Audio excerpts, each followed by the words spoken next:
Salut les amis, j'espère que vous allez bien. C'est votre bon vieux Sudejin qui est là pour la Foot Zone. Et oui, la Foot Zone, ça va sans doute être la seule Foot Zone de la semaine. Vous avez compris pourquoi, parce que forcément, le week-end sera basé sur les débriefings de Raw, SmackDown et des Survivor Series. Donc forcément, bah voilà, le Wrestling Show a pris beaucoup de place cette semaine par rapport aux semaines précédentes. Mais vous avez vu, hein, des fois ça va, le foot va prendre de la place, des fois ça va être du gaming, des fois ça va être tout ça. D'ailleurs, demain il devrait y avoir l'épisode qui devait être prévu pour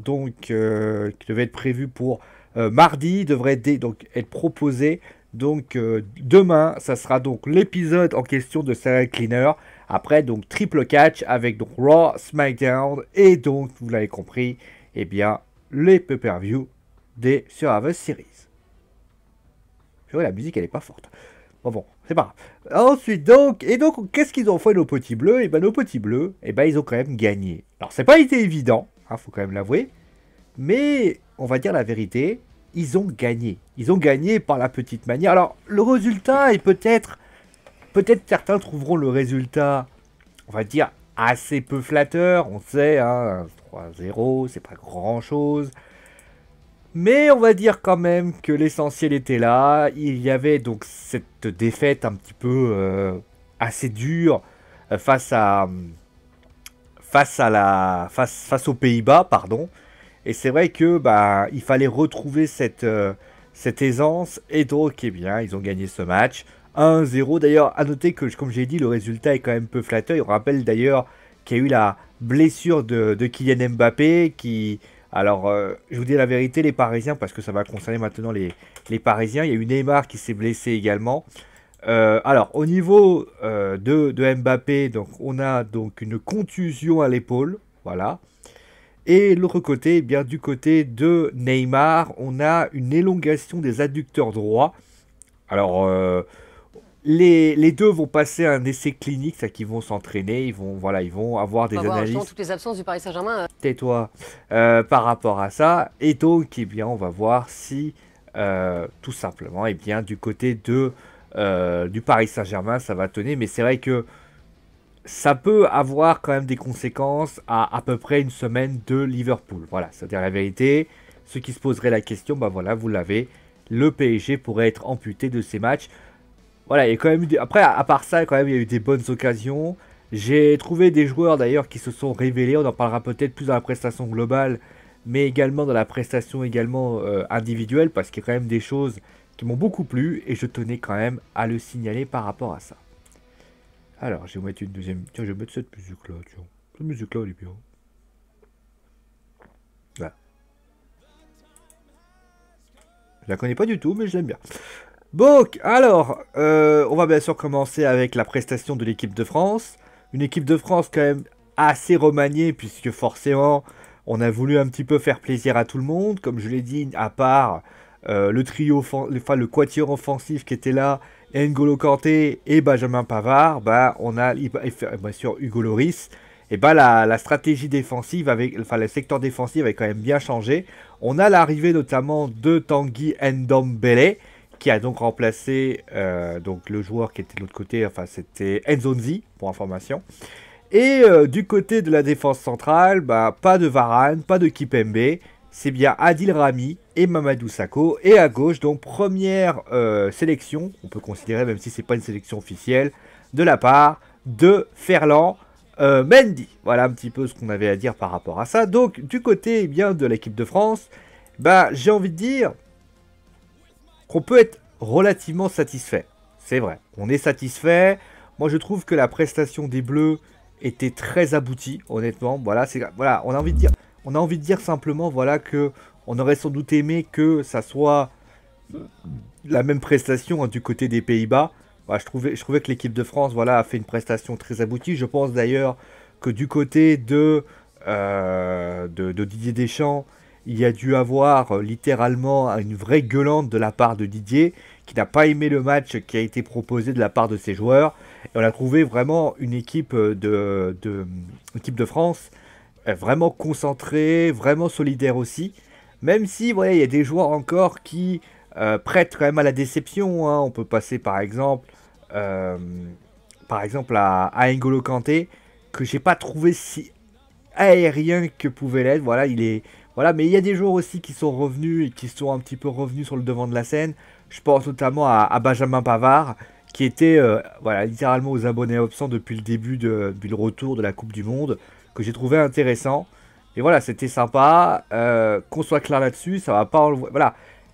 Après, faut quand même minimiser quand même les choses. Alors, faut pas minimiser quand même les choses parce que clairement il y a une élimination parce que voilà, les Allemands et les Pays-Bas ayant fait match nul, bah l'équipe de France se retrouve d'ailleurs. C'est quand même terrible. Hein, ils ont été premiers, bah ils passent, je crois deuxième ou troisième, donc forcément c'est compliqué. Mais on peut voir aussi que les Belges ont galéré et ont perdu 5-2 contre la Suisse. Peut-être qu'il y a aussi une usure physique qui a été donnée et c'est l'une des raisons pour laquelle c'était compliqué de tout simplement se réveiller et sortir le grand jeu. Ça. Alors, je dis pas que c'est normal, hein, attention, ne fais pas dire ce que j'ai pas dit, mais je pense qu'il y a aussi une usure physique. On sait que les joueurs ont joué beaucoup, que la reprise a été plus difficile et notamment, bah, on voit les Allemands étaient bien mieux et notamment j'ai trouvé que les Suisses, bah, face à cette victoire de la Suisse, je serais pas étonné qu'il y ait aussi. Alors après, la petite interrogation, c'est est-ce qu'ils n'ont pas lâché le match à un moment donné? Ça, c'est contre les Pays-Bas parce qu'ils ne voulaient pas avoir plus de matchs. Parce qu'il ne faut pas oublier que le match, que l'affrontement aurait eu lieu en 2019, c'est-à-dire en été 2019. Ça veut dire une récupération plus faible.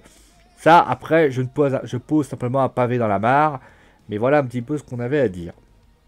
Après, quelle idée aussi de sortir une compétition aussi relevée. Je pense que... Moi, je pense, vous savez, je vais vous dire la vérité, hein, je pense que cette compétition, elle va pas durer longtemps. C'est la vérité, hein, franchement, je pense que cette compétition, elle va durer peut-être, allez, une saison, allez, une fois, peut-être deux fois, à la limite. On va se rendre compte que les joueurs sont rincés, qu'ils ont besoin, voilà, parce que, le truc, en fait, c'est que cette saison, vous avez la Ligue des Nations.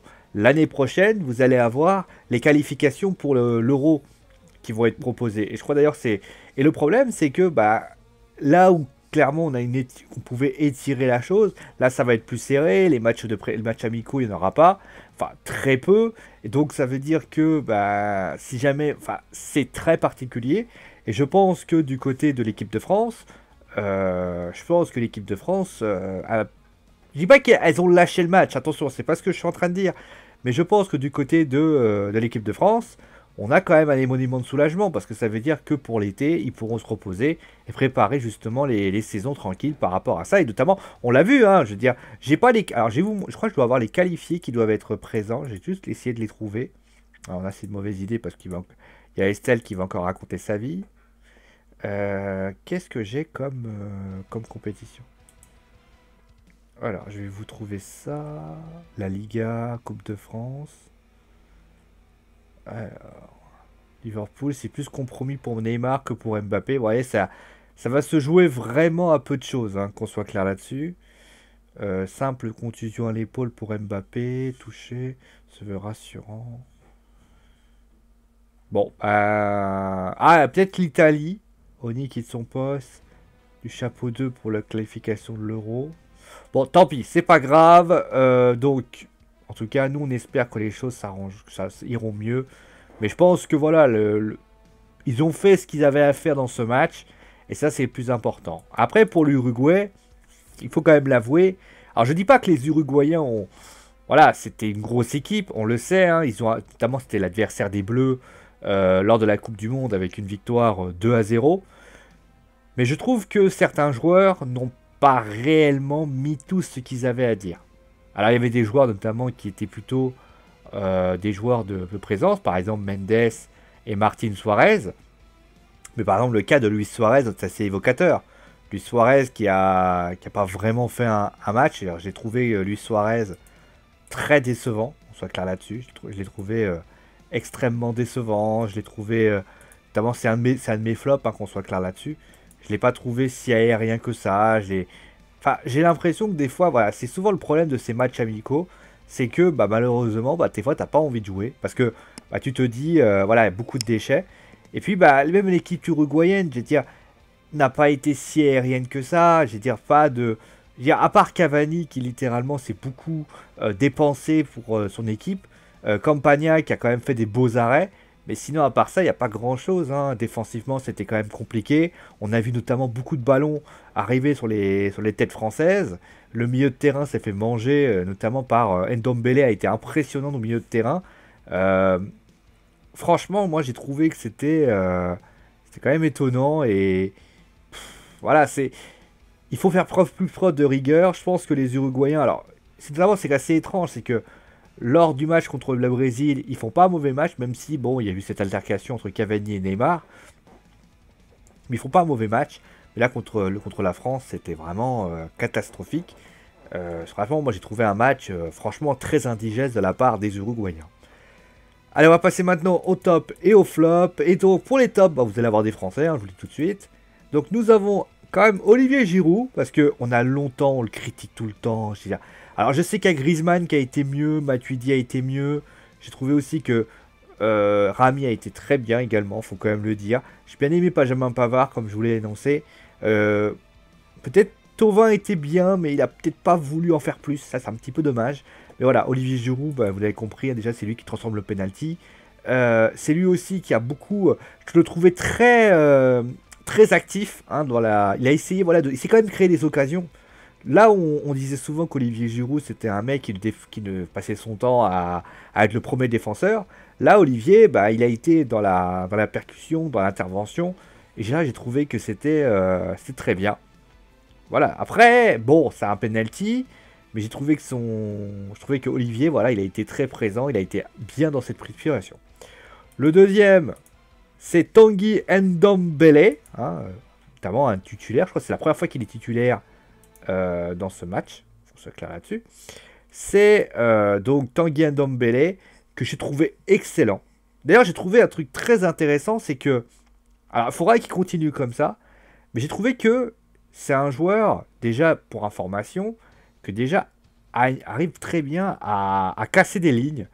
Son physique lui permet notamment, vraiment son physique, lui permet notamment d'avoir un gros défi physique. Moi j'ai trouvé vraiment étonnant, voilà, le mec il y va, il rentre dans le tas. Au niveau technique, il est très intéressant. Moi j'ai trouvé vraiment que il fluidifiait le jeu, il donne des bons ballons, vraiment très... Moi franchement il m'a fait beaucoup plaisir. Euh, et il est surtout, moi je trouvais qu'il a fait dans la sobriété. Alors je dis pas non plus, mais par exemple, on voit bien qu'il n'a pas voulu en faire trop. Et ça, c'est vrai que c'est une bonne idée. Je trouvais ça très intéressant. Et le premier, ben, c'est Ferland Mendy. Je crois d'ailleurs, c'est pas la première fois que je le mets top numéro 1 d'ailleurs. Bah, on cherchait notamment un remplaçant à Lucas Hernandez. On sait que bah, on avait eu Sidibé qui avait pris sa place lors du match contre les Pays-Bas. Bah, je pense que Didier Deschamps, c'est désormais qui sera la doublure de Lucas Hernandez. C'est Ferland Mendy, que j'ai trouvé vraiment... il est à la hauteur, voilà, des prestations qu'il fait alors, avec l'Olympique Lyonnais. Pour moi, c'est le meilleur Lyonnais. C'est l'un des meilleurs Lyonnais de la saison pour l'instant. Moi, j'ai trouvé que notamment dans l'impact, dans les débordements, techniquement, je le trouve très bien. Je trouvais notamment qu'il a beaucoup... voilà, il a essayé littéralement de faire littéralement des situations. Ah, moi, franchement, moi j'ai adoré la prestation de Ferland Mendy, que j'ai trouvé très très aboutie. Après, on va pas se mentir, il lui reste encore beaucoup de choses à apprendre, hein, qu'on soit clair là-dessus. Mais avec les difficultés que peut proposer notamment Djibril Sidibé, par exemple, bah, Ferland Mendy peut être le numéro 2.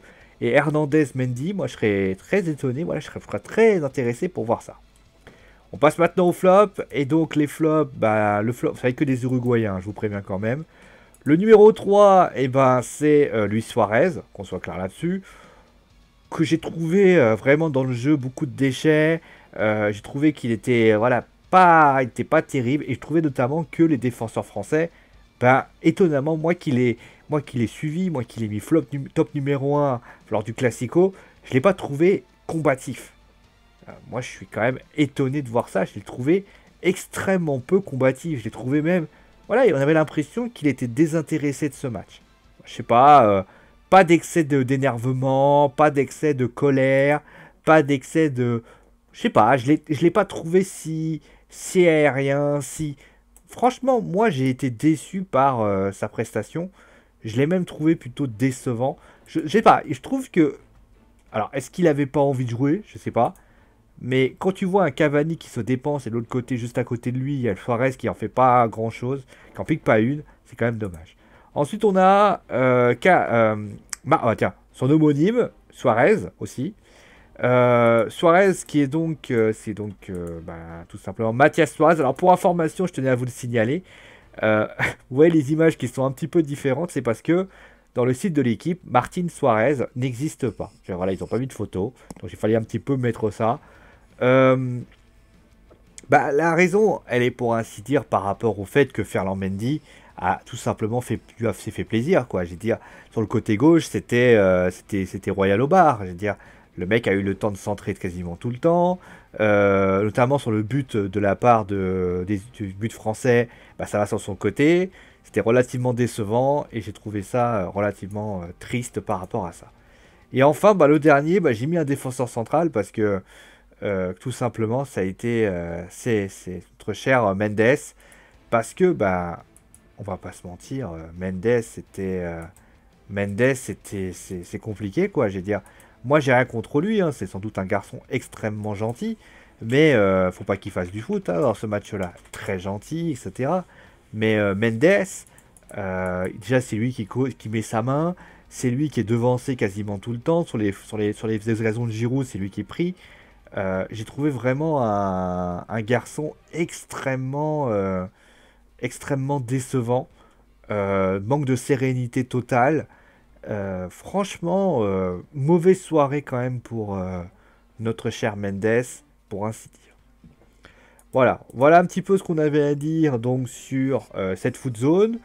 Je rappelle bien évidemment que demain, ce sera donc ça sera le Serial Cleaner, donc vendredi Raw, samedi SmackDown et enfin dimanche live, vous l'avez l'habitude, avec donc les Survivor Series. D'ici là, portez-vous bien, prenez soin de vous, amusez-vous bien. N'hésitez pas d'ailleurs à signer la pétition, je vous le rappelle, la pétition bien sûr contre l'article 13. Gros bisous tout le monde et à la prochaine!